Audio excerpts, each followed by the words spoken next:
In today's video, we're going to talk about something powerful, potentially painful, and incredibly sacred, and that is the dark night of the soul.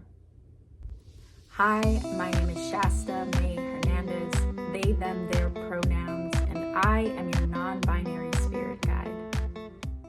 If you've been feeling lost, disconnected, disillusioned, and like everything you once believed is unraveling, you're not alone, you're not broken, and you might be in the middle of a very profound spiritual initiation. So what I want to talk about today in regards to this dark night is why it shows up in our lives and some things that you can do to get through it. Now, the dark night isn't just a bad mood or a rough patch.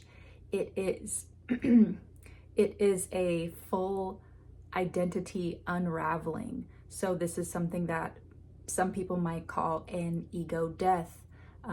It also has been referred to as an existential crisis. In the spiritual communities, it is a spiritual awakening. These dark nights come before your awakening. And this is a moment for you to not only face yourself on the external, but to face all of your shadows and all the things that you once believed, not only your belief systems, but the things that you believed about who you are and the energies and identities that you took on from the external world. And that's in everything, and all of your familial, social, friend groups, coworker groups, on social media, anything you've ever read or listened to. This is the time to strip all of that away from your essential beingness, which is the light within your soul, and to allow something new to emerge, someone new to emerge that is quite stripped down, as similar to as what we talked about in a previous video on Saturn return. But this is something that may happen in a different way and specifically tied to facing the shadow aspects of the self, so that as you come out on the other side, you not only will emerge as this new being, but you will feel this sense of truth of who you really are, and also a sense of compassion, not only for the self, but for all beings, as you have yourself face the shadows within you, the things that you took on and belief systems that you took on that are not actually you, that are constructs that were created in the external world to give our minds a sense of safety and beingness, definition in this 2D, 3D existence that we are all in together. And when you connect to this compassion within the self, it allows you to have even more for those on the external world. Now, we're going to talk about some of the things that you might feel during this, which is a loss of meaning, a loss of purpose, a loss of identity, which we talked about, and this deep inner sense of transformation fully occurring within your being. And this can spark feelings of anxiety, of stress. If you are highly sensitive, empathic, clairvoyant, intuitive, you will find you may go into states of what people might call psychoses.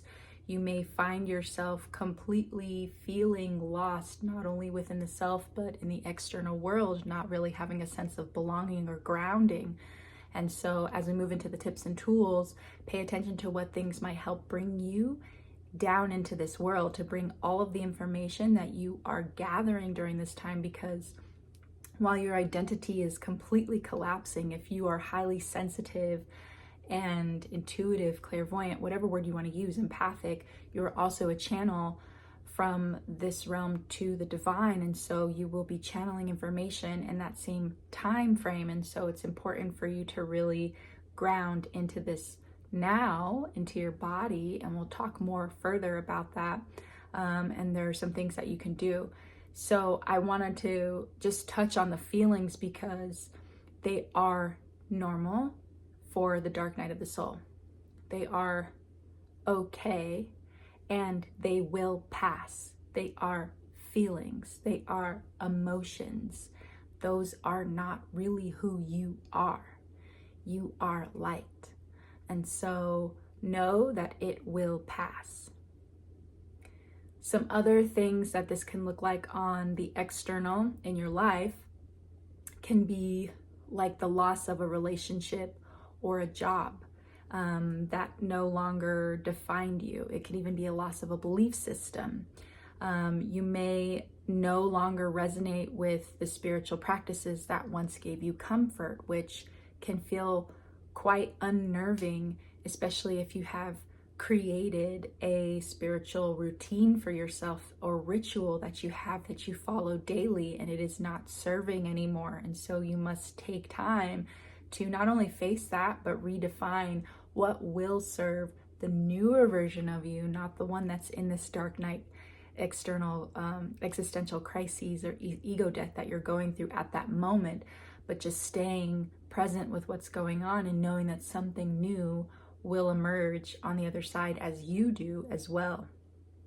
This can also seem like having a loss of direction, a loss of hope, feeling like numb, and so these sensations can come up and then can be projected out into the world. Like you can appear different outside of you, or from the outside you appear different than how you normally are because you're experiencing this dark night. You may also just generally be questioning if you're on the right path or if there even is a path. And so all of these things can manifest as the dark night, which is really the old self that's ready to be dissolved and fallen away so that your soul can step forward in deeper alignment with itself in this timeline, in this now. I also just want to acknowledge that that doesn't make it any less painful, intense, or real, because it is. And I've been there many times along my journey and have gone through periods where I have evolved very quickly. So it was like I was going through dark night after dark night after dark night. For me, this a lot looked like losing relationships, questioning. I questioned so much. And then there were just lots of feelings of intensity. I am highly, highly sensitive, clairvoyant, all the clairs. I have all the clairs. And so these things were my gifts were evolving and transforming as I was as well. So I was just feeling quite an intense sense of,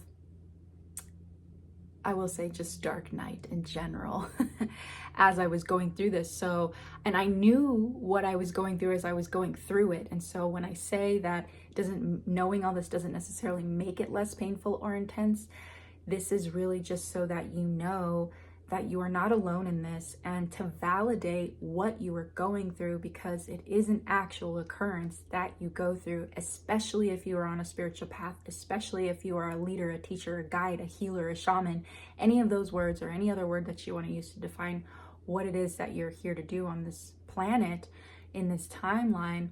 These are things that will occur in your life at various points as you are evolving, as your gifts are evolving, as pieces of your identity must fall away so that you can evolve into the next phase of your personal journey. And so I just wanted to touch on that, and to also sit with the why of you going through this is so important. Especially, as I said, if you are here to lead, because you must live through this so that you can then help others live through it as well. Collectively, as a consciousness, we are being elevated, we are being evolved together as a spiritual consciousness. Personally, I believe that we are all connected. Everything is connected. Everything is energy. You may believe the same thing. Maybe you don't. And maybe you are feeling a sense of connection to what I said. And so you're here because you understand that going through this will not only forge a more authentic and aligned version of yourself that is aligned with your soul, with your spirit, but it will also enable you to be able to guide people not from theory, but from lived experience, which is so much more rich and powerful because you actually went through it. You completely understand what they're going through. And that way you can also create tools, you can speak on actual experience, you can have things available that will really help people in this way. And I think it's important too to really understand that, because as people get more elevated in their own consciousness, or as they're ready to evolve into their next phase of consciousness, they might feel fear, especially in terms of facing illusions and facing their own shadows. And that fear can often hold people back from taking the next step in their spiritual evolution. And I believe it is important for especially leaders, guides, healers of any sort to really take the lead on this and to pour back into our communities, letting people know, hey, it's okay to face these things. It's okay to feel the fear and do it anyway, right? That is courage. That is inspiring and empowering others with courage and knowledge that they will get through this because someone like you has gone through it, and now here they are in this guide, teacher, healer, shaman type role. And I think that's really important because the stripping away of identity, it really teaches you something about yourself. It really teaches you a lot about silence. It teaches you so much about the shadows that you carry, the preconceived notions that your mind takes on in order to define not only who we are, but what we are here to do on this planet. And it may not totally align with the soul and the spirit. And it's so important as we move together as a collective consciousness that we help others to realize themselves, their own alignment to their soul and their spirit, so they can move forward from that place, from that aligned place. And it will help create more happiness, more joy. Alignment makes things feel a bit easier. It makes things feel peaceful. And it is in that peace, in that harmony, that we can begin to connect and engage together and really create things that will help us continue to serve each other from a place of wholeness, from a place of alignment, of love. Now, I also wanted to touch on a few different things, some tools and some tips that you can utilize as you're navigating this dark night of the soul. So we're going to go over 5 different things and, take what resonates, leave the rest. And maybe it will inspire something different for you as you're currently going through it. You can play with it and see how it's actually helping you in your real world experience, and then modify it to make it fit you. So the number one thing you can start with is radical presence. I mentioned this before, and this is just being so present and aware of what you're going through, being present with your personal experience, with yourself, your internal self, your body. What does your body need? What is your body feeling? What is your heart feeling? And just checking in. So you want to let go of pressure to fix things, to heal things, to make it better right away. You're just noticing, you're observing. So this is kind of that mindful meditation type of mind that is watching, that is seeing, that is noticing and acknowledging what is happening. You may even in this time really, even verbally out loud or silently inside, say, we're going through a dark night of the soul. This too shall pass. And then also considering naming emotions that are coming up, naming sensations that are coming up. It's really just a time to meet yourself as you are with gentleness. Gentleness is the key here.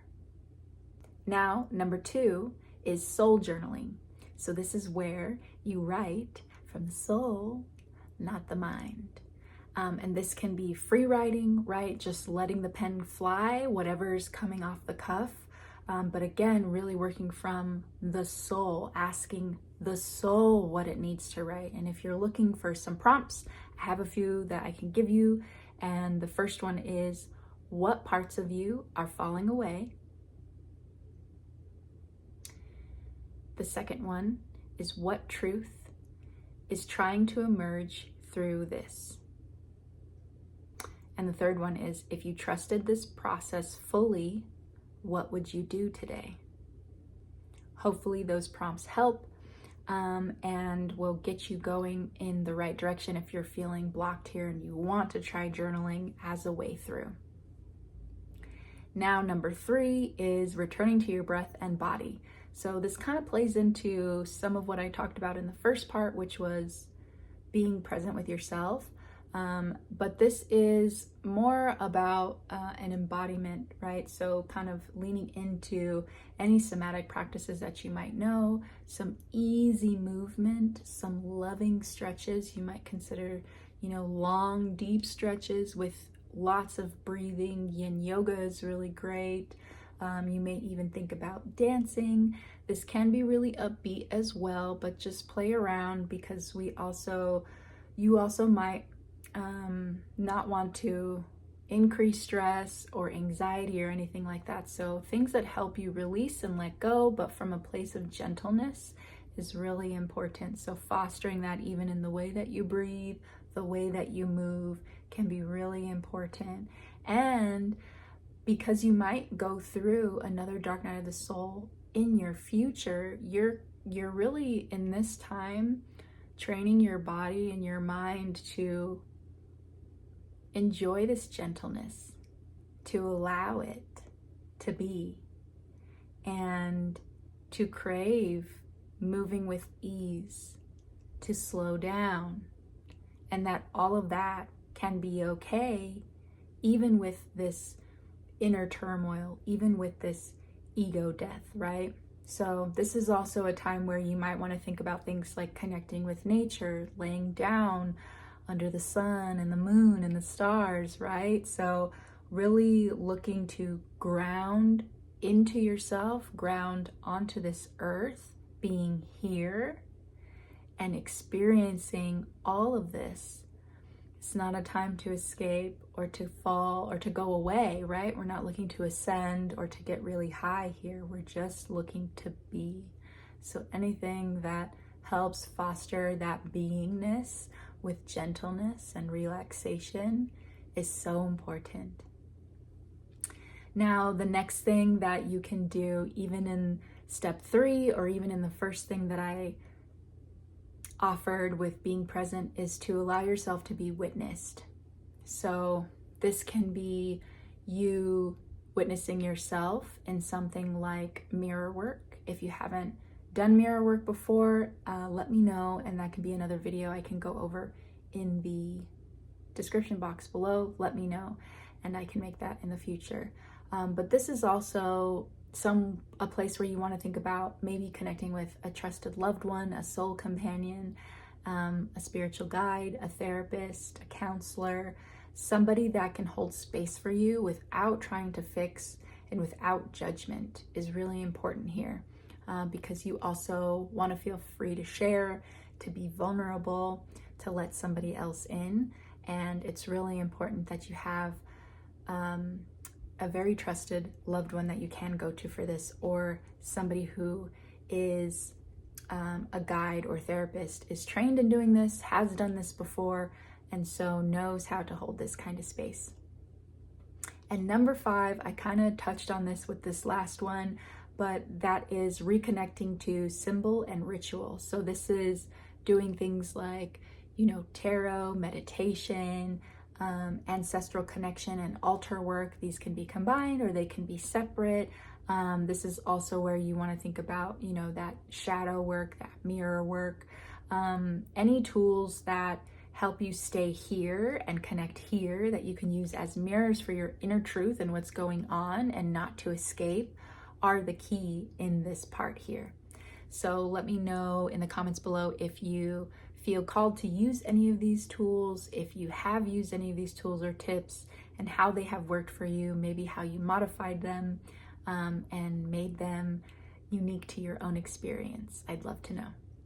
So I'm going to share a poem with you that I wrote after one of my dark nights of the soul many years ago that I found while I was thinking about creating this video. So I'm sharing this because I think it's also really important to celebrate getting through a dark night of the soul, because they can feel so intense and painful sometimes. And on the other side, you emerge and it just feels like, yeah, I made it. I did it. And I hope that you take time to celebrate in some way. Oftentimes my celebrations were creative work in some way. I would write a poem, I would sing a song, I would dance, I would go out, enjoy my life.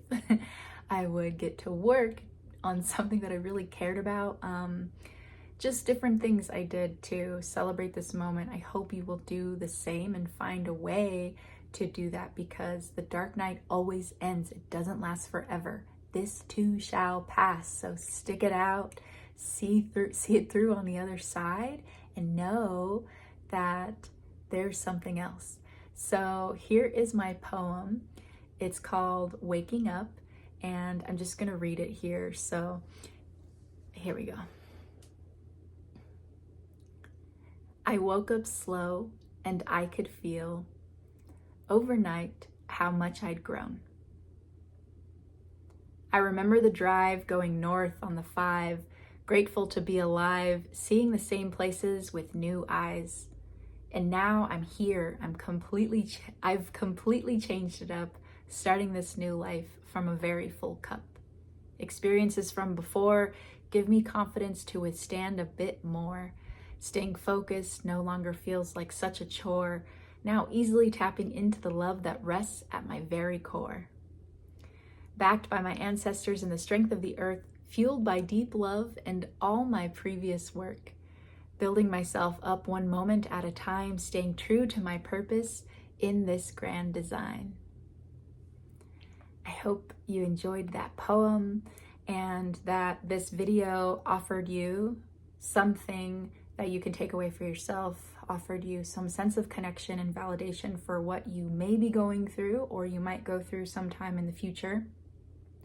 And let me know in the comments below if you'd like something like an integration guide to get through these. I am happy to create more, though I would like to do it if it's something that truly resonates and would help you. So let me know in the comments below. You can just type in integration guide and I'll know that that's something that you're looking for. And if you are looking for deeper support during this time or any other time, I offer private sessions to help guide you through integration, through this passage of the dark night or any other passage with more clarity, more grace, and spiritual strength. Check out all of my offerings in the description box below. That's where the links are. And thank you for being here. I appreciate you, and I will see you in the next video.